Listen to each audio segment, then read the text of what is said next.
Bon alors les gars, je vais vous poser une question très sérieuse. Est-ce que vous avez déjà vu du vin en canette? Non? Eh ben moi non plus. Et je vais pas vous dire quel goût ça a, parce que ça fait partie du minibar et c'est payant. Il y a un minibar, c'est payant, donc forcément on n'est pas chez moi. Nous sommes dans un hôtel, le Copperhill Hotel de Suède. J'ai oublié le nom de la ville, c'est un truc genre... Oh voilà.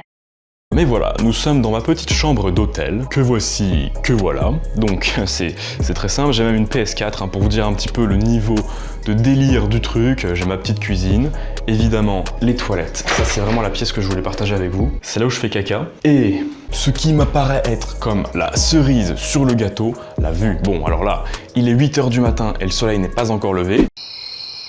Enfin, imaginez un truc suédois genre Ikea mais avec plus d'arbres et plus de neige. Voilà. Et donc pourquoi je suis là? Eh bien tout simplement parce que je suis invité par Ford pour l'essai du tout dernier Ford Edge.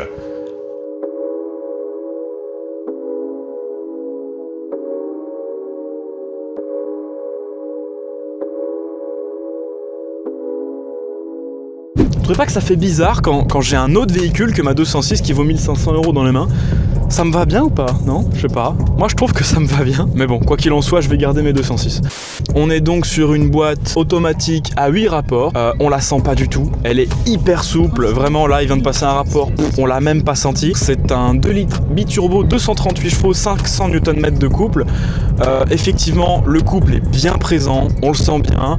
238 chevaux, donc c'est la seule motorisation disponible en France. Tout simplement parce que c'est la seule motorisation qui se vend en fait chez nous quoi. C'est un véhicule quand même d'assez haut standing, donc il n'y a pas vraiment d'intérêt, dans notre pays en tout cas, de mettre des petits moteurs de 150 chevaux. Donc là on est sur un véhicule qui coûte, si je ne m'abuse, 53 000 €. Donc on a volant chauffant, siège climatisé, enfin vraiment c'est un beau bébé, 4 roues motrices adaptative. On a une voiture qui est semi-autonome de niveau 2, ça veut dire qu'elle est capable d'accélérer toute seule, de freiner toute seule, enfin on est quand même sur un beau bébé.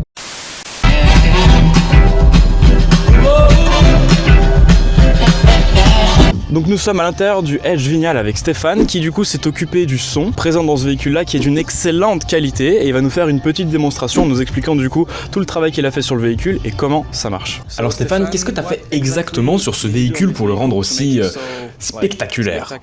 Alors déjà on a choisi d'avoir un système à 12 enceintes dans ce véhicule, dont une enceinte pile devant toi qui permet d'avoir vraiment une impression tu vois, que le son vient de devant toi. Et pour l'arrière il y a également 2 enceintes qui te permettent d'avoir l'impression que le son vient vraiment tout autour de toi. J'ai une chaîne YouTube sur laquelle je fais du tuning sur mes Peugeot et maintenant je suis en train de réfléchir à propos du système audio. Un truc pour faire claquer le carreau arrière, tu vois. T'auras des conseils?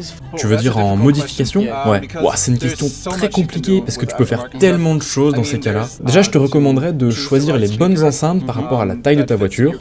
Tu peux aussi utiliser des matériaux isolants dans tes portes pour éliminer les vibrations. Je peux aussi te conseiller de trouver un système que tu peux vraiment ajuster en fonction de tes besoins et de tes goûts pour avoir plus de liberté. Et puis c'est aussi et surtout plus marrant. Et aussi j'aurais une question par rapport aux caissons de basse, c'est quand même un élément essentiel. J'ai vu sur internet qu'il y avait des caissons de basse plats. Qu'est-ce que t'en penses? Je pense que c'est plutôt cool parce que si tu le règles bien, tu peux même réussir à sentir les basses dans ton corps et ainsi penser que ton son est meilleur et plus vibrant. Je te conseillerais cependant de mettre un subwoofer sous chacun de tes sièges avant pour équilibrer le son. Avec des petites voitures comme les tiennes, t'as pas besoin de caissons énormes, tu vas pas les faire des concours de décibels quoi. Non, moi je cherche vraiment de la qualité et de l'équilibre. Stéphane, je pense que toute ton équipe et toi peuvent être vraiment très fiers.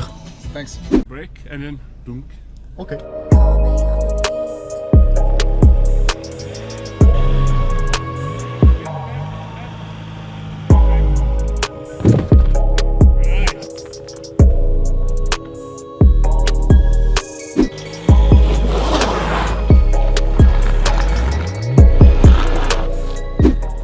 Faut voir que il est plus de 10h30 du matin, le soleil commence à peine à vraiment pointer sur le bout de son nez. C'est vraiment un super pays, j'adore. Bon alors les gars, ça y est, j'ai fait mon petit tour de off-road avec le Edge ST-Line et figurez-vous que ça se démerde quand même vachement bien. Alors autant en passager et à côté du véhicule on le voit vraiment travailler, mais quand on est à l'intérieur on le ressent travailler et c'est encore plus impressionnant. Donc voilà, en termes de franchissement, vraiment on est pas mal du tout avec ce véhicule. Je l'aurais pas du tout cru, donc voilà, bravo à Ford.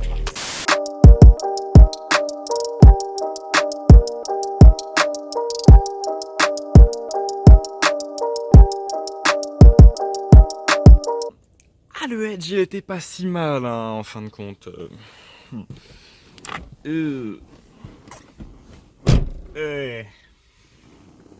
Ce qui est bien, c'est qu'il fait aussi froid ici que là-bas, quoi. Mais du coup, voilà, petite conclusion rapide. Alors voilà, le Ford Edge, il faut le voir comme un véhicule américain qui vient en Europe. Donc de base aux États-Unis, c'est un véhicule qui est le véhicule de monsieur, madame, tout le monde. C'est vraiment le SUV monospace pour accueillir les mioches, pour les emmener jouer au football, pour les emmener à l'école, pour les emmener faire les courses, pour aller chercher des bonbons à Halloween, Tandis qu'en Europe, voire même en France, c'est un véhicule qui sort du lot. Son tarif correspond en fait à la gamme, ça va être le concurrent de l'Audi Q5 avec quand même des gros moteurs, voilà. En soi, est-ce que c'est un véhicule que j'ai apprécié? Oui, c'est sûr, c'est un véhicule qui s'apprécie, il y a du couple, ça se conduit très facilement. Sur la neige avec des pneus cloutés, c'est un régal parce que oui, on avait des pneus cloutés. Non, c'est vraiment un très bon véhicule, mais c'est pas ce que j'achèterais, voilà. Bon alors oui, cette vidéo a un petit peu été tournée à l'arrache, c'était pas forcément facile de faire autant de plans que ce que je voulais, étant donné qu'on était quand même pas mal de journalistes sur place. Ouais, journaliste. J'étais invité avec des vrais journalistes, des mecs de Turbo, des mecs d'Auto Plus, d'Auto Journal. J'ai pas retenu tout le monde, mais voilà, c'était quand même super intéressant comme expérience. J'espère refaire ça. Si ça vous plaît, mettez un petit pouce bleu, un petit commentaire, et moi je vais essayer de voir ce que je peux faire avec d'autres constructeurs. S'il n'y a pas moyen de partir dans d'autres endroits, voir d'autres véhicules. Et si ça vous plaît, moi j'essaierai de me défoncer un petit peu le cul pour vous faire un truc de malade. Donc voilà, moi je vous fais des gros bisous, à très bientôt et soyez prudents sur la route. Allez, on va décapoter. Ah bah non, elle est toujours en panne.